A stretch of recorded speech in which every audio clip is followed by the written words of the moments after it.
temple in Colombo, Sri Lanka, and her immersion into the philosophy of religion truly began.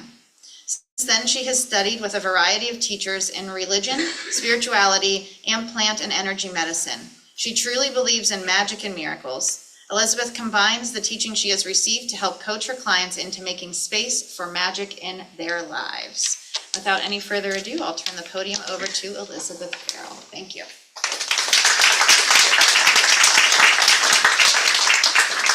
Good morning. Good morning. That's my favorite part. Okay.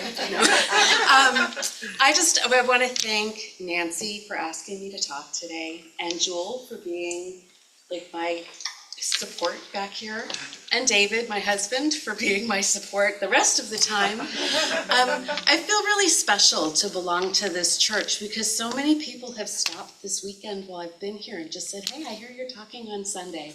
And that is really lovely, you all. You have just such open hearts, and I love that very much. So I want to thank you for being here today, and the Zoom people. I might have some of my kids Zooming in today, and thank you girls as well. I will try to repay the value of your time by giving you something to think about. Like, this is my offer. I'm going to try to give you something to think about. And it was during church one day that I realized that the word recreate and recreate are actually the same word. We sing this in a song in church quite often. And they're the same word, the same letters. They're just a different inflection, a different emphasis. And I started wondering, can the things that we do for recreation also help recreate our lives? If you practice yoga, you're recreating, or if you're walking with a buddy and downloading the work of the week, or if you are a golfer or anything physically that you do, you're recreating, but you are recreating your experience with your body and to a certain extent your body itself. So I think that you can do recreation through recreation. Now, I am a reader. I love opening a new book for the adventure, the romance, the exotic location, and the mystery. A little excitement and a little peace.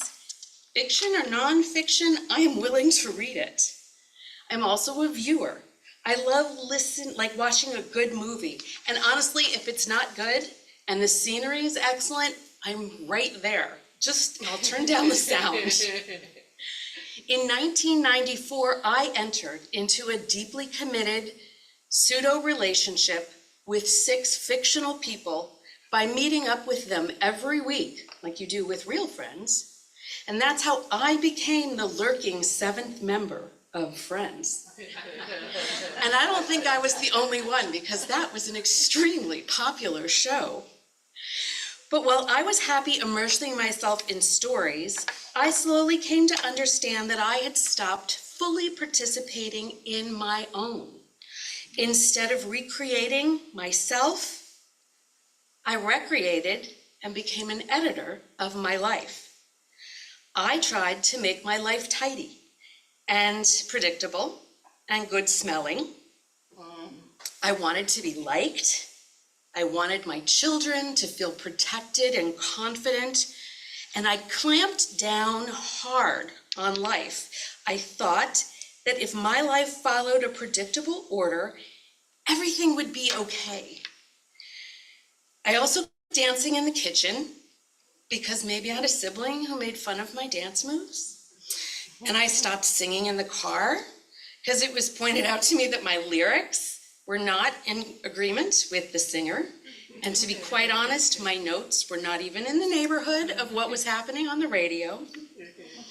My bookshelves were full, sometimes double stacked, and I knew it was playing at the Regal Theater, but my real life had become a safety zone as I tried and failed to make my world predictable and safe.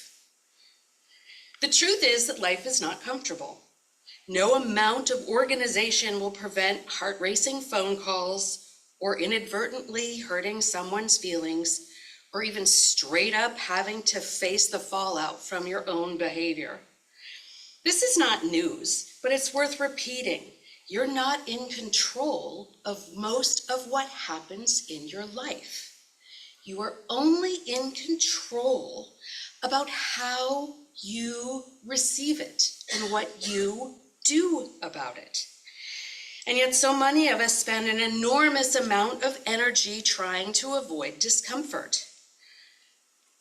I have stacks of books beside my bed. There's books in my living room. There's even books on my phone. I immerse myself in stories of messy relationships, impossible choices, heartbreak, courage, reinvention, risk, and at some point I had to ask myself, why was I so invested in fictional people having these big, wild lives while trying so hard to avoid unpredictability in my own? If you've ever put a book on the back porch because she took him back after all that bad behavior, I'm talking to you. But we passionately discuss fictional characters with our friends, and we dip into their heads and lives while quietly refusing to be full characters in our own stories. We love the characters who go their own way, even when the people around them advise them not to, or are willing to stick their neck out and risk censure. And yet, someone criticizes one little thing about us, and we either make sure that little thing never happens again, or we avoid that person at all costs so that we don't need to be confronted with a criticism. Nobody reads books about perfect, frictionless lives. Nobody stays up deep in the night to read about somebody who never takes a risk or never upset anyone. We just don't follow those shows. We don't follow those stories. The stories that move us are messy. The characters that we remember are flawed. Elizabeth Bennet almost lets her pride and prejudice ruin her happiness. Darth Vader strides around in his movies like a walking poster for arrogance, using fear as currency. And in reality, his position is a little tenuous, we've come to discover. And Michael Scott from The Office. He is painfully awkward. He is attention-seeking and catastrophically self-unaware. And somehow people checked in with him week after week for 8 years. Why? Maybe because they go for it. They risk embarrassment. They make mistakes, and they risk being disliked. They engage with life, and we get to safely experience that engagement from the comfort of our favorite chair. Even Florence Foster Jenkins, a woman passionately devoted to opera, despite being spectacularly unable to sing, became unforgettable because she lived boldly and joyfully anyway. And that is an amazing movie if you have nothing to do tomorrow night. Meanwhile, many perfectly capable people spend years of effort trying to keep a cap on outlying events happening in their own life. Now, I'm not suggesting that we become recklessly inconsiderate, and I'm not recommending that you don a black cape and attempt to conquer the galaxy. Fiction works better because someone controls the narrative. One individual controls the narrative. The author decides who changes, who reconciles, who learns, and even who survives. Real life doesn't work that way. God gave us choices and wisdom and opportunity and even grace, but the infinite intelligence does not hand us control over anybody else. We can put a book down if we don't like the characters. We can turn off the show, so like difficult people, right? Real characters are not so easily discarded or replaced. Real people are not easily discarded or replaced. You may be perfectly entertained by a villainous, annoying, or otherwise yucky character in your books, but in the real world, we want to delete their number and get them out of our life as quickly as possible. In the real world, you can't script for the people you interact with. These people are in your books and in your life for a reason. Difficult characters drive the narrative. They test limits. They create situations for growth and provide comic relief. They give the protagonist the chance to forgive or be forgiven, reorient themselves, and they are necessary in your fiction and in your life. Don't edit them all out. Sure, sometimes you give up a book because you don't like it, and sometimes you have to wave goodbye to an individual because your experience together has come to an end. But for someone just to be complicated in your life, you can learn so much by how you want to interact with them, how you want to respond to them, and how they respond to you. It will move your evolution in unexpected ways and at unexpected times. I declare, because I'm Southern and I can say that, I declare that we need to stop treating flaws like disqualifications from living fully. If it's too uncomfortable, move away. But the most interesting people are not perfect people. They're people who participate. They're people who try. They're people who change. And they're people who keep going. What I have read has changed me. It's allowed me to witness a huge variety of situations and circumstances. And I want to live a life that would actually be interesting to read about someday.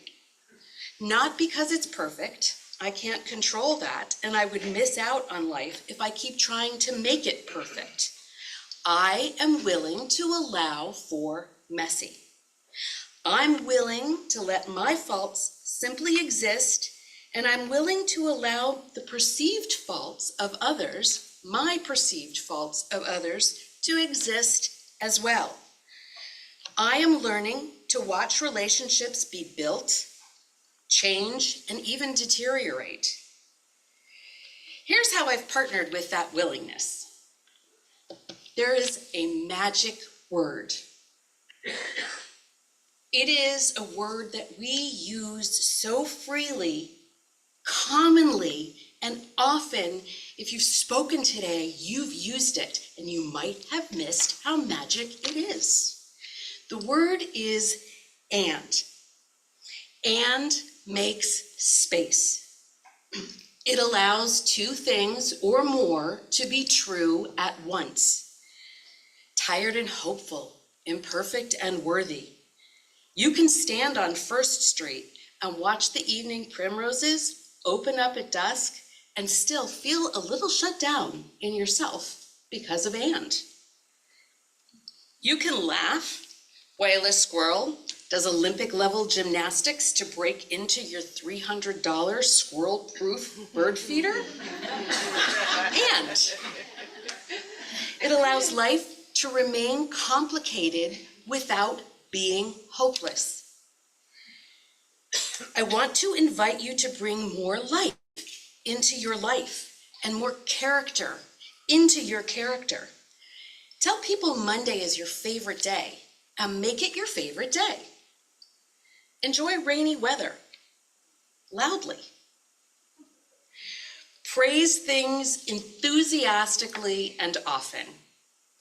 Stop rehearsing misery. Refuse to be someone who circles endlessly around the same complaint without ever changing. The Greek philosopher Heraclitus said the only constant in life is change. And so far, and this is 500 BCE, like before the Common Era, so far no one's proved him wrong. Change is coming whether we participate in it or not. We can help shape the story, or we can spend our lives trying unsuccessfully to hit the pause button. Marcus Aurelius said the happiness of your life depends on the quality of your thoughts. If you're in this church, you've heard some variety of that statement before, but hearing it is not practicing it. Your life is not guaranteed to be comfortable. I'm learning to allow life to be what it is, instead of requiring that it becomes something else before I can find it charming. If your strategy is to eliminate all adversity through perfect control of yourself and others and a flawless execution, eventually life will exhaust you. This existence was never meant to be frictionless.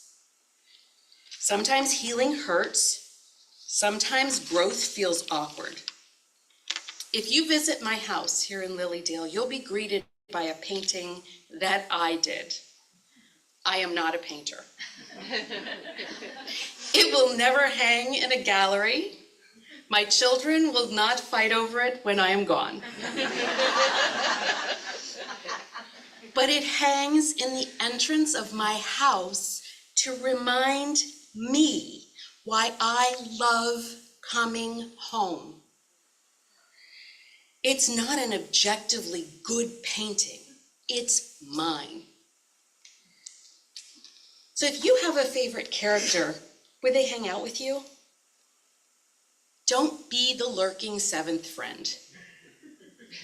Dance in the kitchen, sing incorrectly in the car, apologize first, laugh louder, and try again. Because if we're truly in control of anything, it's this: how we respond, how we participate, and how willing we are to stay open, curious, forgiving, and alive is what we can control in our life. And if you need to learn about any of those things, grace, forgiveness, humor, resilience, I can probably recommend a good book. Thank you all.